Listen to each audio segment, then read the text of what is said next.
Hello everyone. So our question is the 5-digit number PQRST, all distinct digits, is such that T is not equal to 0, P is thrice T, S is greater than Q by 4, while Q is greater than R by 3. How many such 5-digit numbers are possible? So student, ये question UPSC CSAT 2025 का PYQ है। Question में क्या given है?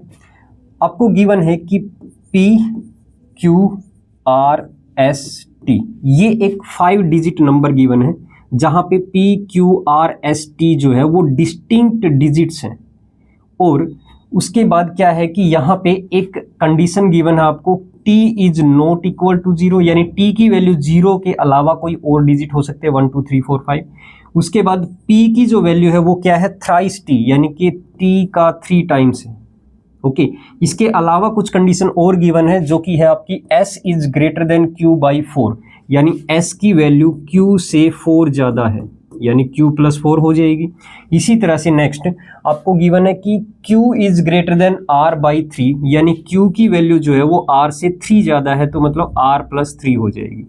अब यहाँ पे हमें क्या देखना है कि यहाँ पे P Q R S T की क्या क्या वैल्यू पॉसिबल हो सकती है, इस तरह के कितने 5 डिजिट के नंबर्स पॉसिबल हो सकते हैं। तो हम 1 बाय 1 इनकी वैल्यू पुट करेंगे, बट इन कंडीशन को ध्यान में रखना है। अब यहाँ पे जो कंडीशंस है उनमें ये ध्यान रखना है कि हम अगर एक एक वैल्यू पुट करते हैं, सबसे पहले हम R की वैल्यू पुट करेंगे कि यहाँ पे जो कंडीशन गिवन है उसके अकॉर्डिंग R मुझे सबसे छोटा लग रहा है। क्यों लग रहा है? इन दो कंडीशंस को देखिए, S की वैल्यू Q से बड़ी है और Q की वैल्यू R से बड़ी है, तो R की वैल्यू पुट करते हैं। अब R की वैल्यू कुछ भी हो सकती है, कोई भी डिजिट हो सकता है, 0 1 2 3 4 5, क्योंकि T की वैल्यू 0 नहीं हो सकती, बाकी डिजिट की वैल्यू 0 हो सकती है, हम पुट कर सकते हैं। तो चलिए 1 बाय 1 पुट करते हैं। देखो R को अगर मैं 0 पुट कर देता हूँ तो Q क्या आ जाएगा, 0 प्लस 3, यानी Q की वैल्यू 3 हो जाएगी। इसी तरह से अगर Q आपका 3 है तो 3 प्लस 4, S की वैल्यू क्या आ जाएगी, 7 हो जाएगी।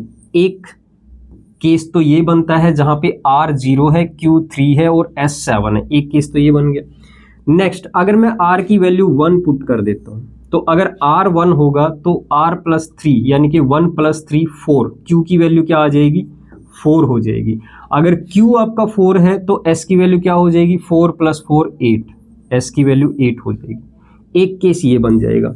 नेक्स्ट केस अगर मैं R की वैल्यू 2 पुट कर देता हूं यहाँ पे, तो अगर R 2 है तो 2 प्लस 3, यानी कि Q की वैल्यू क्या आ जाएगी, 5 आ जाएगी। अगर Q 5 है आपका तो 5 प्लस 4, S की वैल्यू 9 हो जाएगी। तो क्या R की वैल्यू 2 से बड़ी हो सकती है? अगर R की वैल्यू हम 3 पुट करते हैं तो Q की वैल्यू क्या आ जाएगी, 3 प्लस 3, यानी कि 6 आ जाएगी। और S की वैल्यू क्या होगी, 6 प्लस 4, यानी कि 10 हो जाएगी, जो कि पॉसिबल नहीं है क्योंकि S एक सिंगल डिजिट है, ये 2 डिजिट नंबर बन जाएगा, तो ये आगे की वैल्यूज पॉसिबल नहीं हो सकती। मतलब R 0 1 2 से बड़ा नहीं हो सकता, ठीक है। तो यही कंडीशन बनेगी। अगर R 2 या 2 से बड़ा नहीं हो सकता, 2 से बड़ा अगर नहीं हो सकता तो बाकी के S और Q की वैल्यू भी इनके अलावा और वैल्यू नहीं हो सकती। चलिए अब देखो S, Q और R की वैल्यूज, तो ये 3 केसेस बनते हैं, इनको हम 1 बाय 1 उठाएंगे, लेकिन उसके साथ साथ हमें T और P की वैल्यू भी पुट करनी है।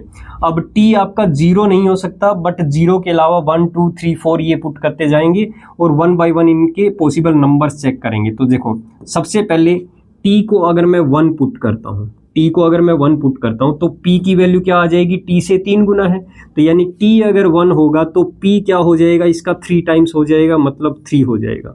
अब यहाँ पे Q R S की वैल्यू ऐसी होनी चाहिए जहाँ पे 3 या 1 नहीं होना चाहिए इनमें से किसी की भी वैल्यू, क्योंकि सभी डिस्टिंक्ट डिजिट है। अब देखो सबसे पहले अगर मैं P की वैल्यू 3 और T की वैल्यू 1 का केस उठाता हूं, तो यहाँ पे Q R और S की वैल्यू क्या क्या हो सकती है? क्या Q R और S की ये वैल्यू हो सकती है? फर्स्ट केस क्या हो सकती है? नहीं हो सकती, क्योंकि यहाँ पे देखो P 3 है तो Q 3 नहीं हो सकता, तो ये केस हम एक्सक्लूड करेंगे, छोड़ देंगे। दूसरा केस अगर हम ये उठाते हैं तो यहाँ पे क्या है, 8 4 1, तो यहाँ पे देखो T की वैल्यू अगर 1 है तो R की वैल्यू 1 नहीं हो सकती, तो ये केस भी हम एक्सक्लूड कर देंगे। तो अब उसके बाद अगर T1 है, P3 है, तो ये केस उठाएंगे तो ये हो सकता है R की वैल्यू 2 हो सकती है, Q की वैल्यू 5 और S की वैल्यू 9, यानी R की वैल्यू आपकी 2 हो सकती है, Q की वैल्यू जो है वो आपकी 5 हो सकती है और S की वैल्यू जो है वो 9 हो सकती है। एक केस तो ये बन गया, कब? जब T की वैल्यू 1 होती है, तो T की वैल्यू 1 और P की वैल्यू 3 के केस में बाकी वैल्यू एक ही पॉसिबल हो सकती है, ये वाली, ठीक है। अब T की वैल्यू अगर हम 2 लेके देखते हैं, अगर T आपका 2 है तो P की वैल्यू क्या हो जाएगी? इसका 3 टाइम्स यानी कि 6 हो जाएगी। अब यहाँ पे Q R S की वैल्यू देखते हैं क्या क्या पॉसिबल हो सकती है। क्या इन तीनों केस में से हम कौन कौन से केस ले सकते हैं? देखो, क्या फर्स्ट केस हो सकता है? बिल्कुल हो सकता है, क्योंकि यहाँ पे T2 है, P6 है, तो इनके अलावा बाकी की 7 3 0 हो सकती है, तो R की वैल्यू आपकी 0 हो जाएगी और Q की वैल्यू 3 हो जाएगी और S की वैल्यू 9 हो जाएगी। एक तो केस ये बन गया, कब? जब T की वैल्यू 2 है। दूसरा, क्या T की वैल्यू 2 और P की वैल्यू 6 के लिए सेकंड केस उठा सकते हैं? बिल्कुल उठा सकते हैं। ये भी यहाँ पे 1 4 8 आ रहा है, तो अगर T की वैल्यू 2 है और P की वैल्यू 6 है, तो यहाँ पे ये केस उठा लो 1 4 8, यानी R आपका 1 हो जाएगा, Q आपका 4 आ जाएगा और S आपका 8 हो जाएगा। तो उसके बाद क्या ये तीसरा केस उठा सकते हैं? T2 है, अगर आपका P6 है तो नहीं उठा सकते, क्योंकि T अगर 2 हो गया तो आपका R2 नहीं हो सकता, तो ये केस नहीं लेंगे, ठीक है। चलो, अब T इजिकल टू 2 के केस में 2 नंबर पॉसिबल हो रहे हैं, T इजिकल टू 1 के केस में 1 नंबर पॉसिबल हो रहा है। अब T इजिकल टू अगर हम 3 पुट करते हैं तो P की वैल्यू इसका 3 टाइम्स हो जाएगा, यानी कि 9 हो जाएगा। अब इस केस में QRS की वैल्यू कौन कौन सी ले सकते हैं?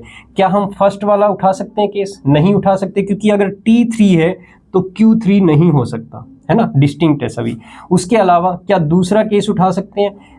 दूसरा केस बिल्कुल उठा सकते हैं। यहाँ पे 1 4 8 हो जाएगी, यानी कि QR आपका 1 हो जाएगा और Q आपका 4 हो जाएगा और S की जो वैल्यू है, सॉरी, ये केस भी, हाँ, S की वैल्यू 8 हो जाएगा, ठीक है। ये पिक कर सकते हैं हम ये केस। तो यहाँ पे एक नंबर ये पॉसिबल हो रहा है 9 4 1 8 3। तो उसके अलावा क्या ये तीसरा केस उठा सकते हैं अगर T की वैल्यू 3 है और P की वैल्यू 9 है? नहीं ले सकते, क्योंकि यहाँ पे S 9 हो रहा है लेकिन यहाँ पे P भी 9 है ना, तो ये केस नहीं ले सकते। तो इसका मतलब ये हुआ कि T की वैल्यू 3 के केस में बाकी की वैल्यूज नहीं हो सकती कोई भी पॉसिबल। तो T इजिकल टू 3 के केस में एक ही नंबर पॉसिबल हो रहा है। तो क्या T की वैल्यू 4 पुट कर सकते हैं हम? क्या T की वैल्यू 4 ले सकते हैं? देखो, अगर ये 4 लिया तो इसका 3 टाइम्स होगा P आपका, जो कि आपका 12 होगा, जो पॉसिबल नहीं है, क्योंकि P जो है वो आपका एक सिंगल डिजिट है, तो ये 12 नहीं हो सकता। तो इसका मतलब T की वैल्यू 3 से बड़ी नहीं हो सकती, ठीक है। तो यहाँ पे यही नंबर्स पॉसिबल हो रहे हैं आपके 1 2 3 4। हमारे पास 4 सच नंबर्स आर पॉसिबल। ओके, सो आपका आंसर आ जाएगा ऑप्शन बी। आई होप आपको ये क्वेश्चन अच्छे से क्लियर हो गया होगा। Thank you.